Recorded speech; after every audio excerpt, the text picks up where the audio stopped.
log in. How is it going? When is your exam? I think you are on mute.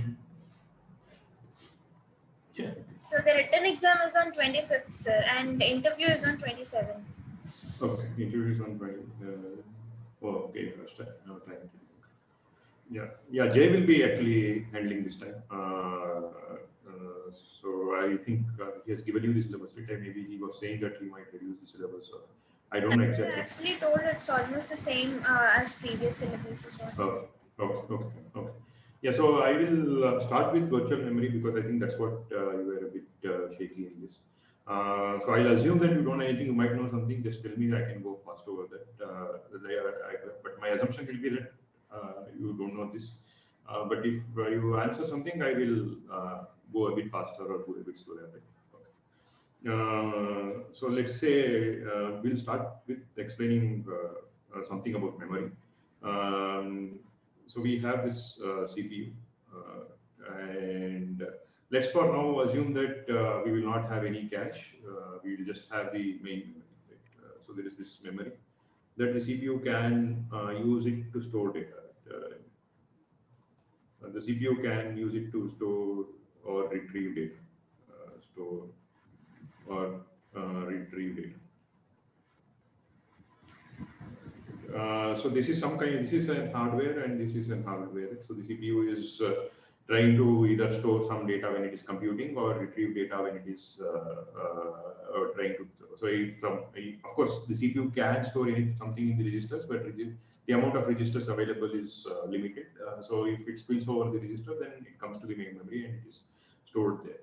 One thing that is very important to understand is memory is always byte addressable.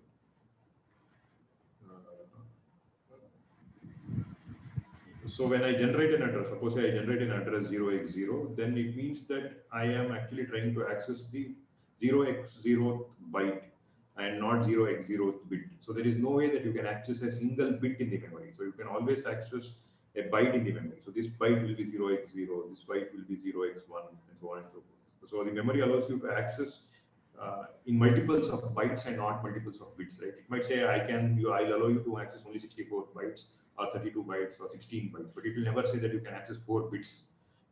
So it's always byte addressable. So when I generate an address, if I generate an address 0x3f, then it means that I'm actually talking about 0x3f byte and not 0x3f bit, right? So that is very important to understand. So I am actually generating all this. So all memory, it can be cache, it can be main memory, it can be a RAM or whatever it is, right? So it's always byte addressable. So of course you can get the byte into the CPU and do bit handling, right? So I can plug out a single bit from the CPU and do something whatever I want there.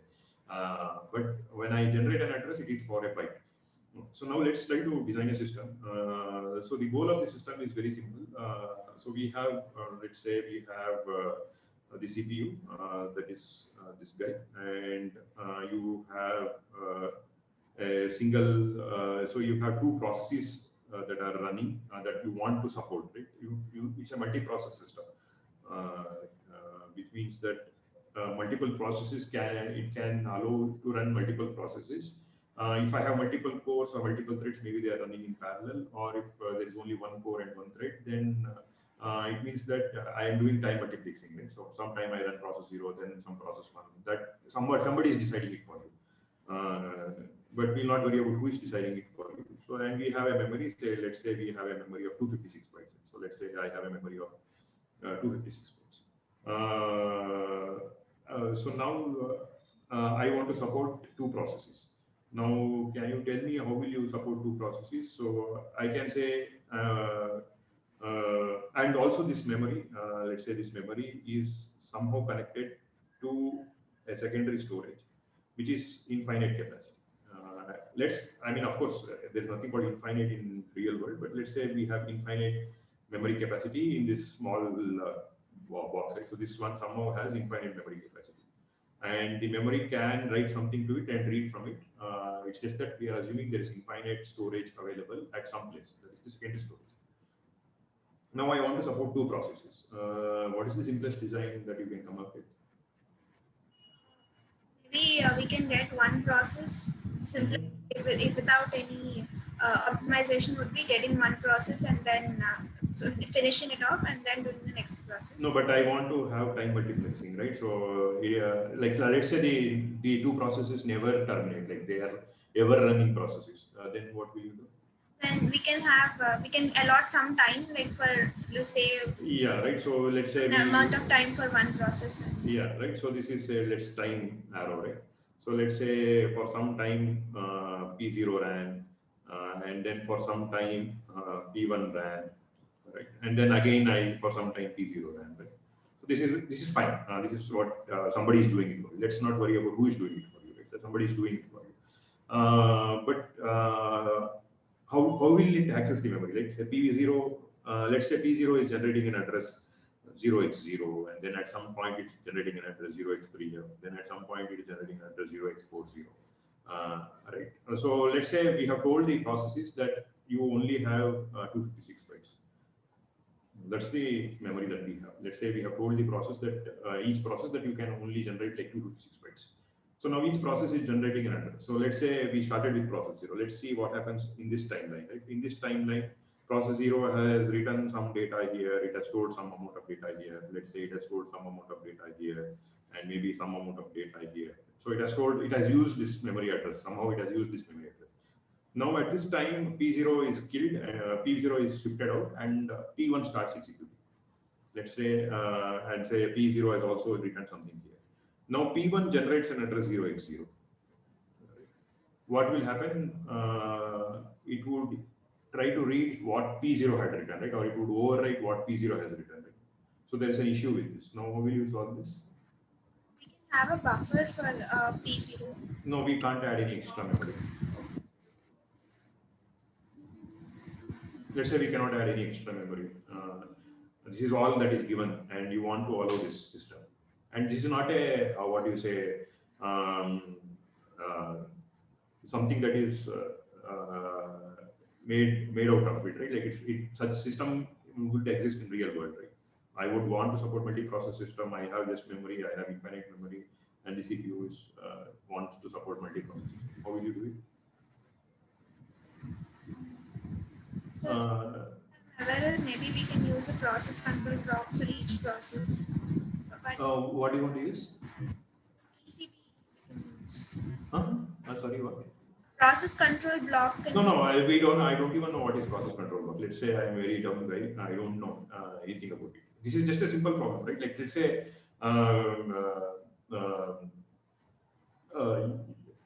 what do you say? You have an infinite memory capacity, and you have something here, right? And you want to support something which is multi-process system. Now, what is the issue with supporting multi-process system? You understood the problem, right? Like, yes, very important yes. to understand. I have generated an address 0x0 in process 0, and it has written it here, and it has stored some data. Now, when I start with process 1, if it generates the same address, then it is actually overwriting what is. Then, when at this point of time, when process 0 comes, it tries to read 0x0 because it figures out that it had stored in 0x0, and it tries to read 0x0, right? So maybe this got overwritten. Now it tries to 0x0, then this will get wrong data, right? Because like maybe we can pull out, like we can store all the data that is being used by process 0 before shifting to process. Yeah, where will you store? Yeah, exactly. Right, in the infinite memory, right? Excellent. So what are you trying to do? So when I shift the process, right? When I shift the, so let's say when I shift the process, I say write all memory to the infinite memory, right?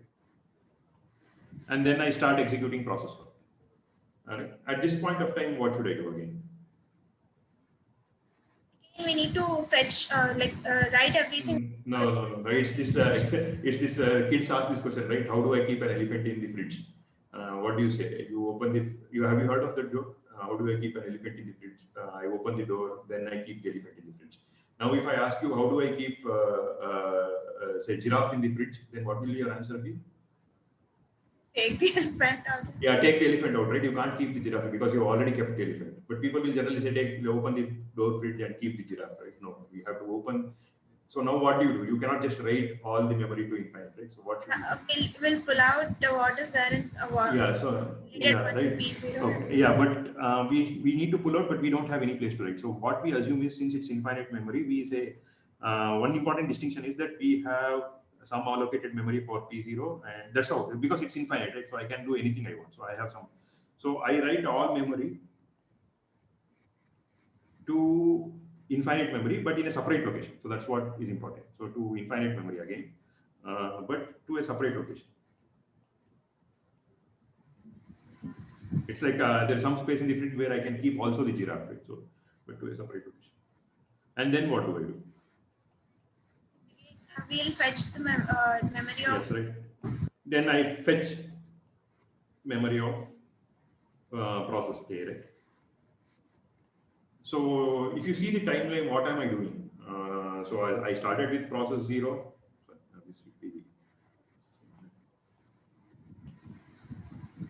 So I started with process 0. Then at some point I want to shift to process 1. So I wrote it to, I copy the contents from memory to hard disk.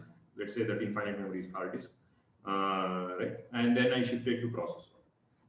And then at some point, I want to shift to process 0. So I wrote this memory to hard disk. And then I copied from the hard disk to the memory, which is process 1. This is process 0. And then I started process 0. Then I again did memory to hard disk of process 0. And then I did hard disk to memory of.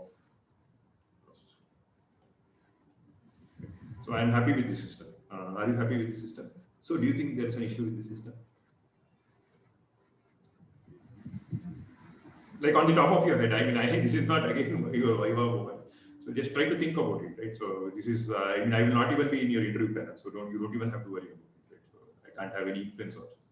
So what do you think is the issue? Do you think there is an issue with the correctness of the program? See, when we came up with this design, when we didn't use the secondary storage, there was an issue with the correctness of the data, right? Because I was getting wrong data. But do you think in this design, so let's say we call this the first design, right? Let's say we started with the first design. Let's say we call it the design 1, right? Now we came up with something called design 2, where we are writing it to the main memory. Design 1, what was the issue? The issue was that there was a correctness in the program. There is an issue with the correctness of the program. The user doesn't know that you are running multiple processes. You wrote a program which will be running as process 0. I wrote a program which is running as process 1. And you should, because I ran it in time-flexed manner, I should not corrupt your data, right? So there was an issue with the design of the correctness of it. But do you think there is an issue with the correctness in design 2? No, right? So there is no issue with the correctness. Yeah, go ahead. The locations will change, so we are not sure whether we'll be writing into the same location once we fetch it. No, right? We know that it is 256 bytes, so I write 256 bytes to here and then fetch the entire memory to 256 bytes, right? So I don't even have to worry about the location, right? So it's like this secondary storage had somewhere 256 bytes. So I write from 0 to say 0, so this is 0x0 to whatever, the relative address, right? 0x0 to 0, etc. So I just copy the entire 256 bytes and write it here. And then take 256 bytes and write it here, right? So there is no issue as such. Is there any other issue with the correctness? No, right? Then should we stop here, or do you think we should go further? Like, because there is no issue, right? We can just say we have designed a system which supports multiple processes, right? What can you think about, right? So now there is no issue with the correctness, but as a human, I am never happy, right? So there is some problem with this system, and I want to optimize this. Like when you are from software engineering, right? So when you see the code, what do you want to do? So first you want to fix all the bugs in the code, right? So you say, okay, I fix the bugs in the code. Then what do you do with the code? So will you just reduce the time, right? Yeah. So we want to make performance efficient, right? So we want to increase the performance. So do you think that there's an issue with the performance here? Like it is difficult to always write 256 bytes into the hard disk and again get. Yeah. Why is it difficult? Like it will take time to go. Yeah, it's exactly. Yeah. So how much time? So now now the important question is, let's say this is taking say 200 nanosecond, right? And let's say we are considering a clock of 1 gigahertz. So let's say the memory is 1 gigahertz, which means that it is taking 200 cycles. If it's taking 200 nanoseconds, how much time will a hard disk take according to you? Will it take 1000 nanoseconds, 2000 nanoseconds, or will it take 1 nanosecond? Will it take, say, less than the memory? How much? Take more than the memories. Yeah, can you tell me a ballpark figure of how much it might take? Okay, generally it's in milliseconds. It's not even in nanoseconds, it's in milliseconds. Okay. So, you know, right? Nanosecond is 10 power 9 minus 9. Milli is 10 power, right? So it is taking, and it's also dependent on the technology. Maybe this technology is giving you, say, 1 millisecond, or say 10 milliseconds, or 30 milliseconds, or 100 milliseconds. Maybe if I use a lesser, maybe if I use, maybe this is an SSD, right? This is faster, right? So that's why you see that people are advertise having an SSD hard disk rather than HDD hard disk. It's because what is the difference between an SSD and a HDD? SSD is a solid state device, which means that there is no moving component, right? But whereas a hard disk has this rotation and it has more, yeah. So it might not even be millisecond. Maybe it's 10 power minus 2 seconds, right? So it's an order of time slower, which means that for every time I have to shift, the CPU is not doing it. Like when I move from process 0 to 7, so let's say I am talking about this shift, right? Let's say I am talking about this shift of going from process 0 to process 1. This amount, the amount of time that takes here is pretty huge because I'm accessing something which is very slow. Right. So now can you increase the performance? Like, can you do something else? Like, okay, we finished with design 2, but can I come up with something called design 3 or something better than this? So now we know the challenges, right? Now there is no issue with the correctness, but the challenge is that this memory is slow.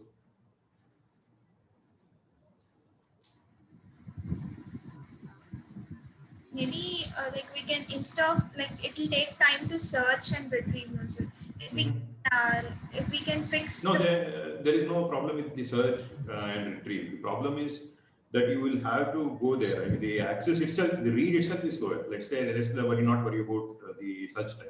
Let's say we already know where it is. So even then, the read of a secondary storage is very slow in compared to main memory, because this uses a technology called DRAM, whereas this is just a solid state device. Right?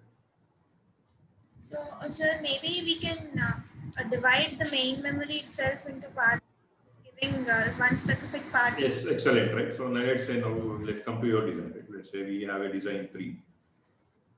Right? So what are we trying to optimize? We are saying we want to make it faster. So let's say we have the CPU and we want to support multi-processes. Let's say P0, P1, right? And we have this main memory where we say, let's say we divide it. Let's say now we'll go crazy and we'll say, instead of having 2 processes, I will have 4 processes. Right? I can support any number of processes. Right? So maybe I will divide it into chunks. Let's say I have, instead of having, I had 256 bytes. Now I will have 64 bytes. So let's say I have 64 bytes. I will have 0x, this is 0x0, so this is 0x 40, 0x 80, and 0x C0, right? So I have 64 bytes each. So this is 64 bytes. And we say that this memory is always used by P0, right? This memory is always used by P0. This memory is always used by P1, and this memory is always used by P2, and this memory is always used by P3. So this is what we have done, right? So which means that any address that P1 generates is always from 0x40. Let's say somebody makes sure, we'll not get into who makes sure, that we'll come back to it later. We'll say that whenever process 1 generates an address, it is always from 0x40. So it somehow knows that it can access 64 bytes and it is from 0x40. Right? Let's see how we can do that.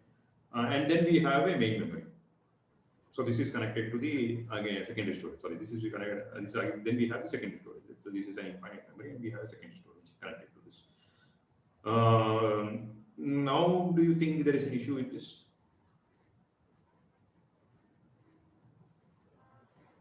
In case we need more than 64 bytes, then I think that. Yeah. So first is The first issue is what if I need more than 64 bits? But you should have asked this question before, right? So you should have said here in design 2, what if I needed more than 256 bytes? Right? So why are you asking this question now and not before?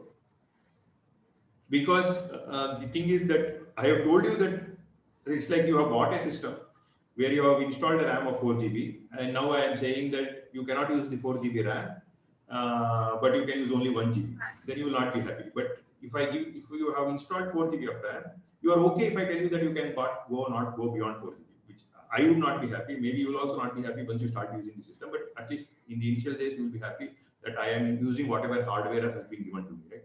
So maybe the supports multi-process system, but at most of the times it is running only one process, right? But because of this limitation of allocating one chunk to one process, I am getting only 1/4 of the amount of data, right? I am not using the hardware efficiently. Now, can I support, say, P4 and P5? And can I support more than 4 processes in the system? So this is one issue.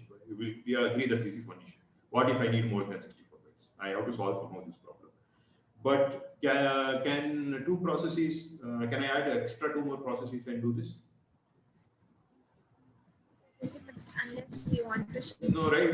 It's no, yeah. Unless but we already know how to shift to hard disk. Maybe it will be slower, but I can support P4, P5. Right? So how do I support P4, P4? Maybe for P4, P5, for P4 I'll say you can only start from 0x0. For P5, maybe I'll say you can only start from 0x80. Which means that when P0, P4 are running together, they are always switching in and switching out.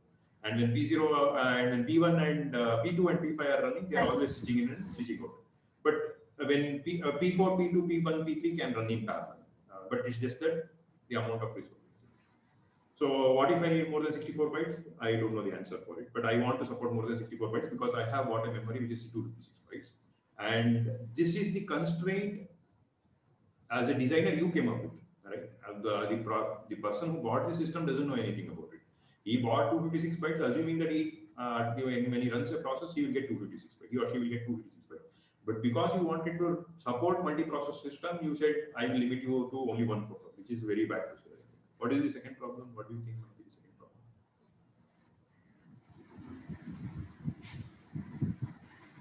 If we have so many processes, it is difficult to have this. Let's say we have only 4 processes.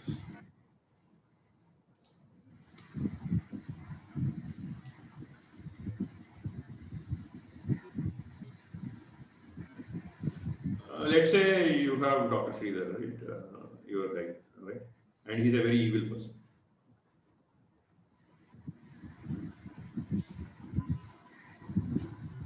He's an evil person. Right? So what can an evil person do? So you have gone and told Sridhar that you can access only 64 bytes and your starting address is 0x0. And somehow somebody is making sure that your starting address is 0x0. And now the evil person's process, let's say Sridhar's code is running here, right? So Sridhar is now running. Sridhar's program is now running. And let's say we have told Sridhar that you can start, somehow we'll not worry about how we have made sure that he can generate addresses only starting from, say, 0x0. Or maybe, let's say, we'll say he can generate only addresses from 0x40. Right? But he's an evil person. And you mean like he is saying he can access only this much, right? But what can he do? Other addresses also can be generated. He generated, right? He might say, I will start from 0x40, but I will not stop by 64 bytes. I will generate an address which is, say, 0x83. Which means that he is going and accessing something here. And maybe he is corrupting this, right? And maybe Akila is a very good person and she is always using only this much amount of memory and she is very happy with it. But now, since Sridhar is evil, he has come here and written something here and corrupted this data, right? So let's say he has written something here and corrupted her data, right?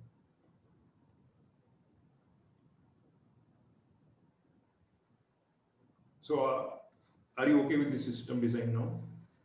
So can such a design, such a issue arise in the design 2? No, right? In design 2, it cannot arise. If Sridhar generated an address greater than 256 bytes, I would just say crash the system saying that you can't even generate that address because you have only 256 hardware in your thing, right? So I can just crash. I mean, I just can kill the system, and somebody will kill the system. But because the hardware is 256, here the hardware supports an address 0x83. The hardware supports 0x83, and you went and told Sridhar that you cannot generate any address greater than 0x80. But since he easily has generated 0x83. So the hardware cannot figure out that he has generated 0x83 because the hardware doesn't know that it is Sridhar that is running and not Akila who is running the process, right? So now it will go and correct the data. So I'm not happy, right? So I am really sad about this. So there is no memory protection.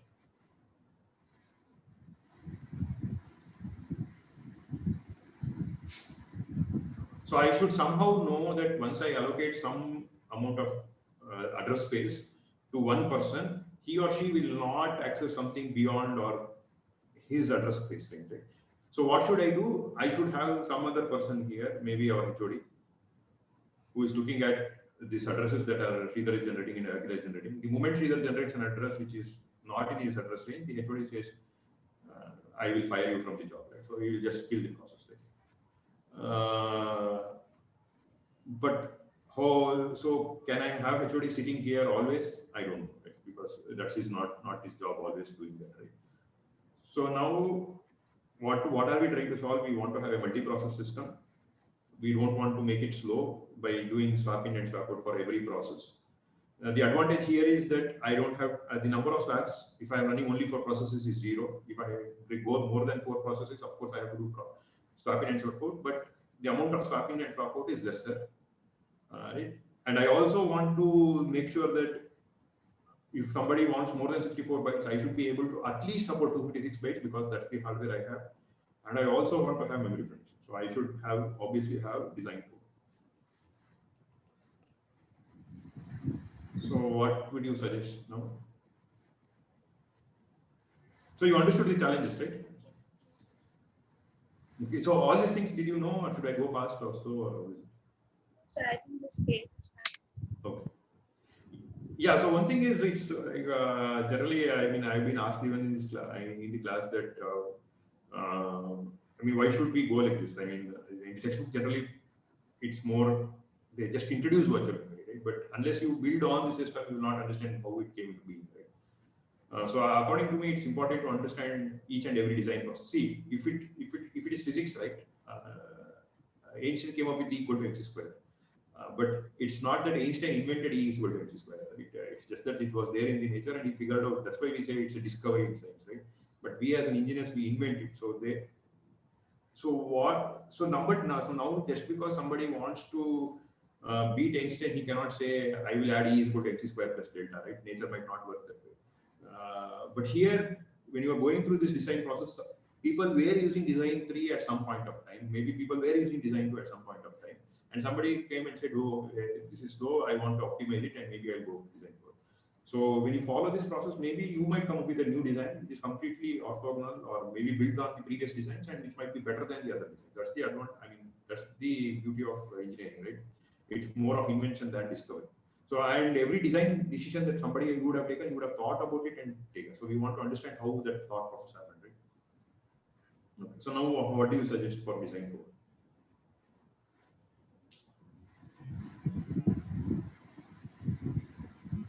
Maybe.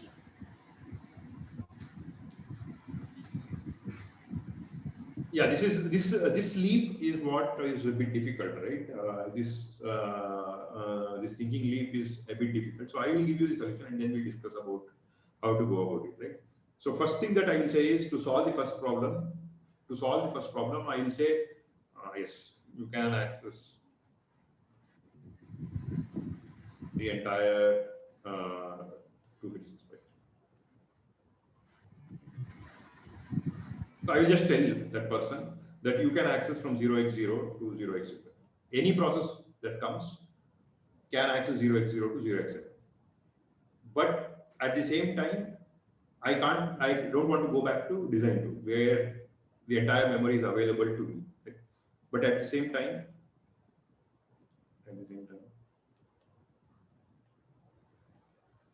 I don't want to go back to design. Right. So what to solve this, what I will say is, to solve this, I will say that there is this CPU, and whatever addresses that the CPU generates is virtual. Right. So I will say that address. So what I will do is I will have a main memory, right, and I will divide the main memory into again chunks only. Right. I will have 0x0, 0x40, 0x80, 0x ff, and I will say name them as pages. Right. I have divided them into chunks. Maybe I've just given it a name called pages. So I'll name this as page A, page B, page C, page D. This is physical because this is in the hardware. Right? So this is physical hardware or physical memory. And this is anyway connected to the hard disk. That we should never forget. We have infinite capacity. Okay. But when a process generates an address, we say there is something virtual about it. We say, hey, when you are generating an address, I still allow you to generate from 0x0 to 0xff, and your memory is also divided into 4 pages or 4 chunks, and you should name A, B, C, D. Okay. So this is a process zeros A, B, C, D. Okay. This does not exist. It is just in our mind, and it is just in the memory, it is just in the mind of this guy. That's why it's virtual. There is no physicality to this, right? So there is actually doesn't exist anywhere. It's just that it has been created in its dream, right? So maybe the CPU is dreaming something and it has created something. And maybe there is this process 1, which has also generated 256 bytes, and it also has this 256 bytes range. And maybe I call this also as A, B, C, D. But this is process 1's A, B, C, D. And I also have some structure here. Let's not worry about what the structure is for now. Let's say we have one structure here where it has 4 columns. Of course, this is 4 rows, but I mean, this is a very dumbed down version of it, but let's build on it, right? So we have A, B, C, D. Okay. And I also know who is mapped to whom at any given point of time. Let's say in A, the page that is residing in A is process zeros A. Let's say it's process zeros A. And in B, what is residing is process 1C. Let's say this is the starting point. So now there is A here, process A, process zeros A here, process 1's A here. And here I have process zeros. Let's not worry about how this came to be. We'll come to it later. Right. So whenever the CPU, so now this is the present state of the system. We'll see how this came into being. But let's say, let's start with now process 0 is running. Process 0 is running, right? It generated an address 0x0. Now, instead of directly allowing it to access, here, what should I do? Check which yeah, so I should go here and check where this process 0 is, right? So maybe it checks where this process 0 is. Let's say it goes and checks where process 0 is. Right? Or maybe I don't want to check every time like this. So I will have, let's make it a bit more better. Let's make this design a bit more better. But you understood, right? Why we have to check, right? But I don't want to check this way. So maybe I will slightly modify the design. Maybe I'll call it design 4.1 or whatever. I will just invert the table, right? So what I will have is something like this. So I don't want to have this table. I will have a table per process, right? So this is, let's say, this is process zeros table, right? And I have A, B, C, D. This is process zeros table, right? And A is mapped onto A, in our current state. And similarly, this is just so that I don't want to search, right? Because I don't want to search here. I just want to, because that would take time. Of course, that is not the only reason, but let's not get it. I mean, let's not deviate too much. And then I also have process one table, right? And this also has A, B, C, D, and A is now mapped to physical page, right? So this is physical page. This is physical page, and this is the virtual page address, right? So now, when I actually want to access something, this is also not possible. Now I don't allow. So I go here and check where am I? Where is A mapped? So A is mapped to capital A, which means that 0x0, that is the virtual address, is now being converted to a physical address. And what is this address? Just a second. Yeah, I have a meeting with the director at 12:15. So let's wrap up 12:10. Right? So let's. I think another 15 minutes is good. So let's try to wrap it up. Okay. So we're okay. So now, what is the physical address that it was here? 0x0. So how did I get 0x0? We were searching it on the table. Yeah, we didn't search, right? We didn't search. We just went. Yeah, we didn't search. We went and fetched it. Fetched it. Right? Yes, excellent. So 0. Okay.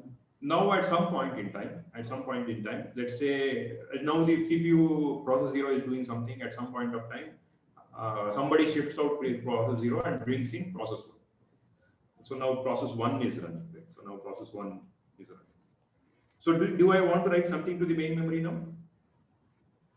If I have to shift, do I have to write something to the main memory? No, right? Because nothing. I don't have to worry about anything. So now process 1 generated an address 0x0. Also, maybe it is also trying to find out what is there in 0x0, or maybe it wants to store something in 0x0. Now what do I do? Then we go to P1's table and then... Yeah, I go to P's table. And now what address will I get? 0x40. Yes, 0x40. Right. And now process 1 will access this address, right? So that is very important to understand. So it's trying to access this address. Right. Now, at some point in time, process 1 generates an address. Say, let's say process 1, now I am continuing the execution. Process 1 has used up its 64 bytes, but I have already told process 1 that you can use 256 bytes, right? So I have told process 1 that you can use 256 bytes. And say process 1 generates an address 0x. Process 1 generates an address 0x 0x C0. So process 1 generated an address 0x0. And it figures out that it comes to this. So 0x C0 is what? 0x C0 is small c, right? Sorry, small d. Am I right? Yes, sir. So this is 0x0, this is 0x40, 0x80, and 0x C0. So this is small d. So where did it come and check? It came and checked here, right?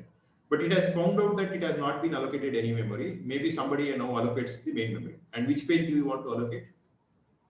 Maybe C or maybe D, right? Because they are anyway empty. So I know that C and D are empty. I don't want to allocate A because A is being used. So maybe I will allocate D. I will just go crazy and say I will allocate D. Right? So I will just say, okay, I will allocate D. So now, whenever 0xC0 is being generated by the process, what address will it get converted to? 0xC0 of physical address. Yeah, 0x excellent.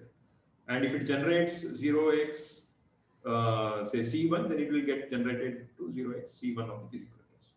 Okay. So now at some point in time, let's say process 1 is put into sleep. Right? So now let's see what's the context. Right? Now I'll throw this as small d of process 1. So now let's say process 0 is switched back. Now process P0 is running. Right? And it generates an address 0x0, then there is no issue, it is this page. But let's say it also generates an address 0x.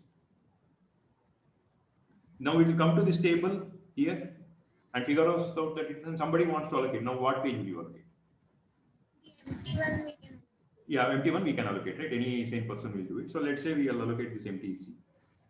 So now what is this address being converted to? 0x 0x80. And what is 0xc2 are getting converted to 0x?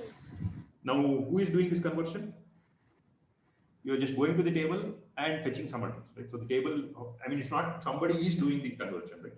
It is just that that conversion is happening because you're looking up the table, right? So now D C is now occupied by process zeros D. At some point, let's say process 0 says, I also want to generate an address, say 0x80. And 0x80 belongs to small c. Right? So it comes to small c and it figures out that it has not been allocated. Now you want to allocate some page. What will you allocate? Which page will you allocate? Which is not being used. Yeah, which is not being used, right? So we don't know, but all four are being used now. So what do you do? I can pick anything, right? So I come up with some intelligent policy where I figure out that, say, maybe process 0 was not using this particular page. So I will do what? So I pick, so since 0x0 is not allocated, I want to allocate 0x80 on the main memory. So I want to replace something, and that something is physical page B, right? Now, can I just allocate that memory on 0x on physical page B here? No, right? Because first change it in P1's table and then. Yeah, so now how will you change it? Can I just change, what do I change that in the P1 table? P1 table, we should remove that A is allocated to B, physical page table B is what we need to remove. So just removing will do? Don't forget the giraffe elephant, right? We also have to store the data. Oh, right. Yeah, right. Where will you store it? So you will store it in the secondary storage. So you will say, oh, hey, you will say this guy, hey, no, it is no longer. Process 1 is not even alive now. It is sleeping, but I'm okay when it is sleeping. I will, because I am the god, I will just go and delete this B and say it's now in the main, now in the hard disk. I don't write it like this, but let's say I will just write it. It's in the hard disk. Right? So now this is allocated to page. So now this has gone away, right? So now this has gone away and it has been allocated to process zeros C, right? So now whenever this generates a 0x80, this will be what? 0x40. 0x40, excellent, right? So now at some point in time, this is all done, then maybe P1 starts running, right? And now suddenly P1 realizes that it wants 0x0. So now P1 realizes that 0x0 and it comes here and sees the table. Now what does it figure out? It figures out that it is in hard disk. Hard disk. So I go to the hard disk, place it where? Again, we need to serve empty spot. Yeah, but there is no empty spot. So I write something to the hard disk and then allocate it, right? Yes. So this process goes on and on and on. Now, did I solve the two problems? What were the previous design problems? Did I solve this problem? Yes, right. Did I solve this problem actually? Yes, right. Because whatever address B is generated, the page table makes sure. Yes. So did I use HOD's capacity to kill Sridhar? No, right? Sridhar himself got fired by himself, right? Like, because Sridhar is looking into his table and saying, I have to convert my address, right? So there is no need of HOD also, right? So there is nobody who is actually sitting there and doing something.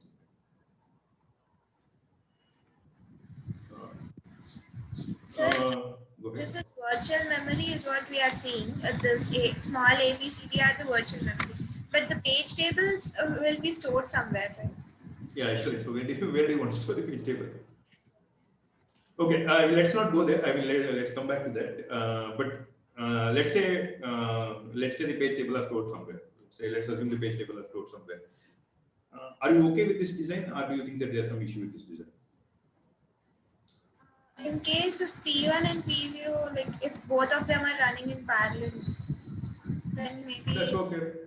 It's still okay. No empty space. I mean, we can't replace them so quickly. Why can't I replace? So suppose Yeah, that's a good question, right? Let's say P0, let's assume that there were two, in multi-core system, you're saying what happens if I have two processes are actually simultaneously running rather than time multiplexing, right? Then what is the problem, right? So let's say let's rewrite because I don't want to. Let's say I have this physical memory, and let's say this is given to process zeros A, and this is given to process ones A, this is given to process zeros B, and this is given to process one C. Okay. Now, at some point, let's say process one accesses page which belongs to small d.